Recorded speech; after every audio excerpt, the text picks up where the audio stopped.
చెంచల్గూడ జైల్లో అక్రమంగా నిర్బంధించబడినటువంటి విద్యార్థి ఉద్యమకారుడు, మాజీ పార్లమెంట్ సభ్యుడు, మాజీ శాసనసభ్యుడు, మంచిర్యాల బీఆర్ఎస్ పార్టీ జిల్లా అధ్యక్షుడైనటువంటి గౌరవనీయులు సుమన్ గారిని ఈరోజు బీఆర్ఎస్వి రాష్ట్ర ఉపాధ్యక్షుడు డాక్టర్ తుంగబాలు, సీనియర్ నాయకులు డాక్టర్ విజయ్ గారు, అదేవిధంగా ఏనుగు రవీందర్ రెడ్డి గారు, ఇంకా ఈ కేసును మొదటి నుండి కూడా దగ్గర నుండి పర్యవేక్షిస్తున్నటువంటి మా యువ నాయకులు లక్ష్మణ్ గారు, వీళ్ళందరం కలిసి ఈరోజు సుమన్ గారితో సంప్రదింపులు జరగటమైంది, వారిని పరామర్శించటమైంది.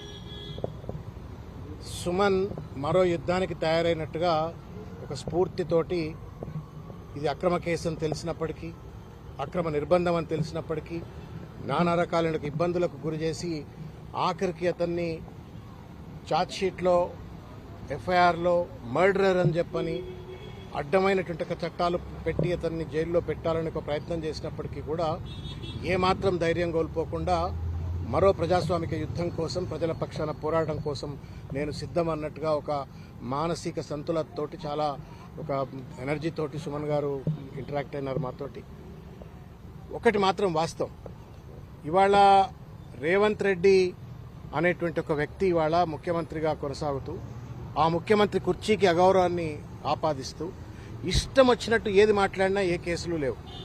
కానీ ఒక దళిత బిడ్డ అయినటువంటి వాడు దాదాపు 100 లాఠీ దెబ్బలు తిని 100 కేసులు ఎదుర్కొంటూ తెలంగాణ ఉద్యమంలో కేసీఆర్ సైనికుడిగా పనిచేసి తెలంగాణ రాష్ట్ర సాధనకు తోడ్పడ్డటువంటి ఒక సుమన్ మీదనేమో అడ్డమైన కేసులు పెట్టినారు. ఇది ఎక్కడ న్యాయం అని చెప్పని వాళ్ళ పోలీసులను, ప్రభుత్వాన్ని మేము ప్రశ్నిస్తా ఉన్నాం.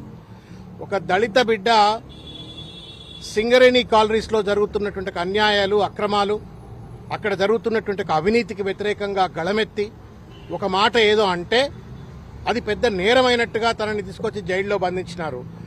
ఏ చట్టం ప్రకారం అయితే సుమన్ నేరస్తుడు అని చెప్పని జైల్లో పెట్టినారో మరి అదే చట్టం రేవంత్ రెడ్డి గారికి ఎందుకు వర్తించదు?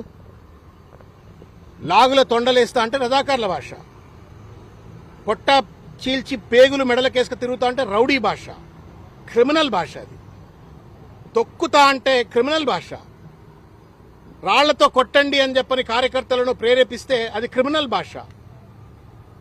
ఏది పడితే అది, ఎవరిని పడితే అది ముఖ్యమంత్రి కుర్చీలో కూర్చొని ఏది మాట్లాడినా అదేమో ప్రామాణికమైన భాష. సింగరేణి కాలనీస్లో 1000 కోట్ల కుంభకోణాలు జరుగుతున్నాయి, అక్కడ ఉన్నటువంటి కార్మికులకు అనేక రకాలైన కష్టాలు, నష్టాలు ఉన్నాయని చెప్పని సింగరేణి కాలనీస్ ను కాపాడుకోవాలనే ఉద్దేశంతో తను ఒక మాట అంటే అది మొత్తం నేరమైనట్టుగా తను జైల్లో పెట్టినారు. తెలంగాణ సమాజం ఆలోచించుకోవాల్సిన అవసరం ఉంది. ఒకవేళ సుమన్ గారు మాట్లాడింది తప్పే అయినట్టయితే రేవంత్ రెడ్డి మాట్లాడింది ఎందుకు తప్పు కాదు, ఆయన పైన ఎందుకు ఎఫ్ఐఆర్ చేయరు? ఇదే మేమే అనేక సందర్భాలలో జూబ్లీ హిల్స్ పోలీస్ స్టేషన్లో, ఫిలిం నగర్ పోలీస్ స్టేషన్లో, పంజగుట్ట పోలీస్ స్టేషన్లో, బంజారా హిల్స్ పోలీస్ స్టేషన్లో, ఇదే హైదరాబాద్ పరిధిలో ఉన్న అనేక పోలీస్ స్టేషన్లలో రేవంత్ రెడ్డి తండ్రి వయసు ఉన్నటువంటి ఒక కేసీఆర్ గారిని చంపండి, కొట్టండి, ఉరిదీయండి, రాళ్లతో కొట్టండి అని చెప్పని ఇష్టం వచ్చినట్టు మాట్లాడినప్పుడు ఇది అప్రజాస్వామికము, అనైతికము, ఇది చట్టానికి విరుద్ధము అని చెప్పని మేము కేసులు పెడితే కనీసం ఎఫ్ఐఆర్లు చేయలేదు ఈ పోలీస్. కనీసం ఎఫ్ఐఆర్ చేయలేదు రేవంత్ రెడ్డి గారి పైన. లేకపోతే ఇవాళ రేవంత్ రెడ్డిని ఆదర్శంగా తీసుకుని మాట్లాడుతున్నటువంటి ఒక ఆయన పేరేం పేరు అనిరుద్ధ రెడ్డి కానీ, లేకపోతే జగ్గారెడ్డి గారు కానీ, మైనంపల్లి హనుమంతరావు గారు కానీ, ఇంకా చాలా మంది రేవంత్ రెడ్డి ఆదర్శ పురుషుడు అన్నట్టుగా ఇష్టం వచ్చినట్లుగా బూతులు మాట్లాడుతూ బెదిరింపులకు ఫత్వాలు జారీ చేస్తేనేమో వాళ్ల పైన కేసులు లేవు. అంటే ప్రత్యేకమైన చట్టం రేవంత్ రెడ్డి గారికి, కాంగ్రెస్ పార్టీకి ఏమైనా అమలవుతుందా తెలంగాణలో? ఒక దళిత బిడ్డ, ఒక విద్యార్థి నాయకుడు, తెలంగాణ ఉద్యమంలో దాదాపు 300 కేసులు ఎదుర్కొన్నటువంటి ఒక సుమన్ కేమో ఒక చట్టం వర్తిస్తుంది. కానీ రేవంత్ రెడ్డి ఎన్ని మాట్లాడినా, నిన్నటికి నిన్న హిట్లర్ అని చెప్పని ఏం మాట్లాడిండో తెలంగాణ సమాజం చూసింది. ఇది ఏం న్యాయమో, ఏం రాజ్యం ఇది? ఇదే నా ప్రజాపాలన అంటే? భారత రాజ్యాంగం తెలంగాణలో అమలు కాదా? కేవలం ప్రతిపక్షం పైన కేసులు పెట్టడం కోసమే భారత న్యాయ సంహిత పనిచేస్తుందా? ఇష్టం వచ్చినట్టు వాళ్ళ చట్టాన్ని చుట్టంగా మార్చుకుని వాళ్ళ బీఆర్ఎస్ పార్టీ కార్యకర్తల పైన, సామాజిక మాధ్యమకారుల పైన ఇష్టం వచ్చినట్టు కేసులు పెట్టే రేవంత్ రెడ్డి ప్రకృతి ధర్మానికి విరుద్ధంగా పోతా ఉన్నాను, రాజధర్మానికి విరుద్ధంగా పోతా ఉన్నాను. ఇవాళ నిన్ను ప్రశ్నించడమే నేరం అయితే మరి నువ్వు బూతులు తిడితే నేరం ఎందుకు కాదు రేవంత్ రెడ్డి? నీ మాటలు తప్పు అని చెప్పానంటేనే నేరం అయితే నువ్వు ఇష్టం వచ్చినట్టు మనుషులను చంపండి, కొట్టండి అని చెప్పని, ఉరిదీయండి అని చెప్పని, రాళ్లతో కొట్టండి అంటే నేరం కాదా రేవంత్ రెడ్డి? మేము పోలీసు వాళ్ళకు కూడా విజ్ఞప్తి చేస్తా ఉన్నాం. Everyday is not a Sunday. రేపు 2 ఏళ్ళు అయితే మళ్ళీ బీఆర్ఎస్ పార్టీ అధికారంలోకి వస్తుంది. ఇష్టం వచ్చినట్టు కేసులు పెట్టి వాళ్ళ సుమన్ను జైల్లో పెట్టినాం కదా అని చెప్పని sadistic pleasure Revanth Reddy and company, లేకపోతే ఆయనకు కొమ్ముగాస్తున్న పోలీసులు అనుకోవచ్చు కాక. కానీ మరో యుద్ధానికి సన్నద్దమవుతున్నట్టుగా సుమన్ మళ్ళా ఒక ఉత్తేజభరితమైనటువంటి ఒక ప్రజాస్వామిక విద్యార్థి ఉద్యమాలకు లోపల నుండి తయారవుతున్నాడు. ఎవరు ఆపలేదు. నేను ఇవాళ తెలంగాణ సమాజాన్ని నేను విజ్ఞప్తి చేస్తూ అడుగుతా ఉన్నాను. ఇవాళ ఏం మాట్లాడినాడు సుమన్? సుమన్ మాట్లాడినటువంటి ఒక పరుషమైనటువంటి ఒక పదజాలం గురించే మాట్లాడుతున్నారు తప్ప ఈ ప్రభుత్వానికి సంబంధించిన పెద్దలు, పోలీసులు కూడా దాన్నే ఛార్జ్షీట్ లో పొందుపరుస్తూ ఇవాళ అతన్ని నేరస్తుడిగా చిత్రీకరించే ప్రయత్నం చేసిన పోలీసులు ఏ ఉద్దేశంతో సుమన్ మాట్లాడినాడు? సింగరేణి కాలరీస్ తెలంగాణ సామాజిక ఆర్థిక స్థితిగతులను మెరుగుపరిచేటువంటి ఒక భూమాత ఇచ్చినటువంటి ఒక వరం అది తెలంగాణకు. ఆ సింగరేణి తల్లిని వాళ్ళ చెరబట్టి వాళ్ళ రేవంత్ రెడ్డి బామ్మర్ది సృజన్ రెడ్డి, రేవంత్ రెడ్డి సూత్రధార అయితే పాత్రధారి సృజన్ రెడ్డి అన్నట్టుగా సింగరేణి కాలనీస్ చెరబట్టి వాళ్ళ విచ్చలవిడి దోపిడికి అడ్డాగా మారుస్తుంటే వేలాది మంది కార్మికుల కుటుంబాలు, అనేక ఏళ్ల చరిత్ర కలిగిన సింగరేణి కాలనీస్ ని వాళ్ళ అనుముల కుటుంబానికి దోపిడీ కేంద్రంగా మారుతుంటే ఇది అన్యాయమని ప్రశ్నిస్తే నేరం అవుతుందా? మీ దోపిడీ నేరం కాదా? 40 లక్షల టన్నుల అంటే దాదాపు 1600 కోట్ల రూపాయల విలువ చేసేటువంటి ఒక బొగ్గు మాయమైంది అంటే సిగ్గు శరమున్న ప్రభుత్వం అయితే దానిపైన ఎంక్వైరీ చేయాలా. Instead of launching an enquiry on that allegation, ఈ తప్పిని ఎత్తి చూపినటువంటి ఒక సుమన్ని వాళ్ళ జైల్లో పెట్టి వాళ్ళ పాశవిక ఆనందాన్ని వాళ్ళ పొందుతా ఉన్నారు. మేము అడుగుతా ఉన్నాం, ఎవడబ్బా జాగీరు సింగరేణి కాలనీస్? తెలంగాణ ప్రజల ఆస్తి, అది భవిష్యత్ తరాల ఆస్తి. 100 సంవత్సరాలు తెలంగాణ ప్రజల యొక్క ఆస్తిని వాళ్ళ రేవంత్ రెడ్డి దోచుకపోతా ఉంటే 40 లక్షల విలువ చేసేటువంటి ఒక టన్ను బొగ్గు కనబడకపోతే దాన్ని అడిగితే సమాధానం చెప్పకుండా ఒక ప్రెస్ స్టేట్మెంట్ వస్తుంది. కేవలం 40 లక్షలు కాదు, 26 లక్షల టన్నుల బొగ్గు అక్కడనే ఉంది అని చెప్పని ఒక ప్రెస్ స్టేట్మెంట్ వచ్చింది. దాన్ని నిజానిజాలు తెలుసుకోవాలా అని చెప్పని నిజ నిర్ధారణ కోసం మా హరీష్ రావు గారు, మా ఉపనాయకులు శాసనసభలో వారు పోతే 100 మంది పోలీసుల ప్రహారాలో కనీసం ఆ బొగ్గు నిల్వలను చూడకుండా ఎందుకు దాటవేత ధోరణికి పాల్పడ్డావు రేవంత్ రెడ్డి? సమాధానం చెప్పు. ఇది ఒక్కటే కాదు, ఇవాళ 9 బ్లాక్ బొగ్గుగా ఏదైతే ఉందో అది ఆరోపణ రాగానే రద్దు చేసినావు. మరి విచారణ ఎందుకు చేయించట్లేవు రేవంత్ రెడ్డి? మొత్తానికి వాళ్ళ సింగరేణి కాలనీస్ దాదాపు 5-6 జిల్లాలకు వరదాయనైనటువంటి ఒక సింగరేణి కాలనీస్ ఇవాళ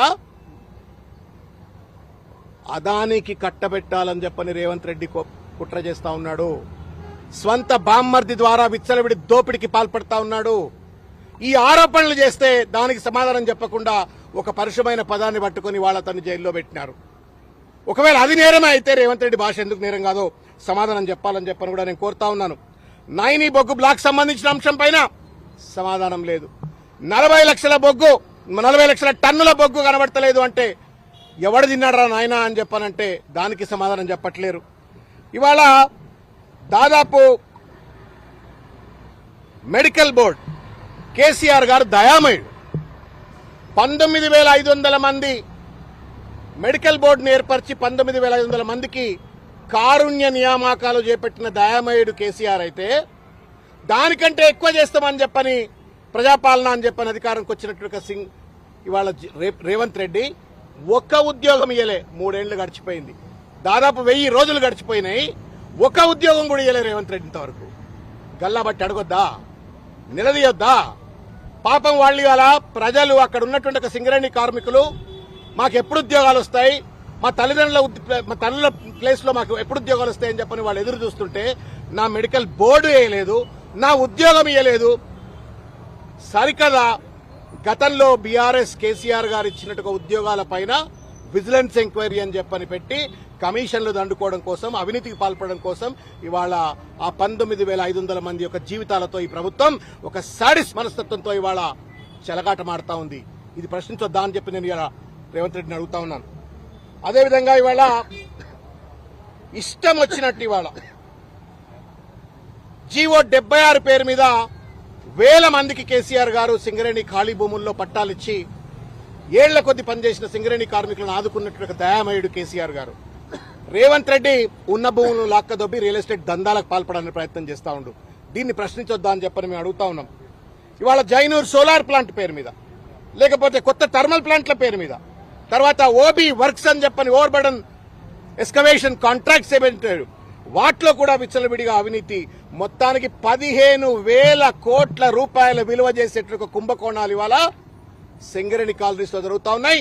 ఈ దోపిడి సొమ్మంతా ఇవాళ ముఖ్యమంత్రి గారి కనుసన్నల్లో వాళ్ళ బామ్మర్ది గారు నిర్వహిస్తున్నట్టుగా సమాచారం వస్తుంటే దానిపైన నా కేంద్రం మాట్లాడదు. 49% వాటా ఉన్న కేంద్రం మాట్లాడదు. 51% ఉన్నటువంటి ఒక తెలంగాణ ప్రభుత్వం ఒక దోపిడీదారుగా మారిపోయి విచ్చలవిడి దోపిడీకి పాల్పడుతూ ఇవాళ సింగరేణి కాలనీస్ ను ఒక మిల్చింగ్ కౌగా మార్చుకుని ఇవాళ అనుమల కుటుంబం బాగుపడే పరిస్థితి కనబడ్డది. ఎవడబ్బ జాగిరి సింగరేణి కాలనీస్, ప్రకృతి ఇచ్చిన వరం, దాన్ని రేవంత్ రెడ్డి వాళ్ళ సొమ్ము చేసుకుంటుంటే ఒక బాధ్యత కలిగిన ఒక జిల్లా అధ్యక్షుడిగా, మాజీ శాసనసభ్యుడిగా, పార్లమెంట్ సభ్యుడిగా, ఆ ప్రాంత బిడ్డగా ప్రశ్నిస్తే పరిశ్రమైన పదం ఒకటి ఏదో దొర్లితే దాన్ని పట్టుకొచ్చి వాళ్ళ అతను అడ్డదిడ్డంగా జైల్లో పెట్టి ఇబ్బంది పెట్టేట్టుగా పరిస్థితి చేస్తా ఉన్నారు. డీజిల్లో కుంభకోణం, జిలిటన్ స్టిక్స్ లో కుంభకోణం, మొత్తం కుంభకోణమానంగా సింగరేణిని మార్చినారు. మేము ఒకటే అప్పీల్ చేస్తా ఉన్నాం తెలంగాణ సమాజానికి, సింగరేణి కాలనీస్ తెలంగాణ ప్రజల ఆస్తి, దాన్ని రేవంత్ రెడ్డి సొంత ఆస్తిగా మార్చుకోవడానికి ప్రయత్నం చేస్తా ఉన్నాడు. దాన్ని కాపాడుకునే బాధ్యత కేవలం సుమందో బీఆర్ఎస్ పార్టీతో కాదు, 4 కోట్ల మంది తెలంగాణ ప్రజలు సింగరేణి కాలనీస్ ను కాపాడుకోవాలా.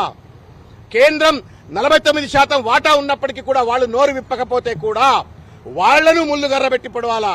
ఇవాళ రేవంత్ రెడ్డి ప్రభుత్వాన్ని కూడా ముల్లుగర్ర పెట్టి పొడవాలా. ఈ యొక్క ఉద్యమం సింగరేణి కాలనీస్ ను కాపాడుకునేటువంటి ఒక ఉద్యమం సుమన్ను జైల్లో పెట్టి ఆగిపోయింది అనుకోవచ్చు. ఇది ఇప్పటికి ఆగదు. బీఆర్ఎస్ పార్టీ తప్పనిసరిగా ఇంకా బలమైనటువంటి రీతిలో సింగరేణి కాలనీస్ ను కాపాడుకుంటాం. సింగరేణి కాలనీస్ లో ప్రతి కార్మికుడికి న్యాయం జరిగేంత వరకు మా యొక్క ప్రజా పోరాటం ఇట్లనే కొనసాగుతుందని చెప్పని తెలియజేస్తాం.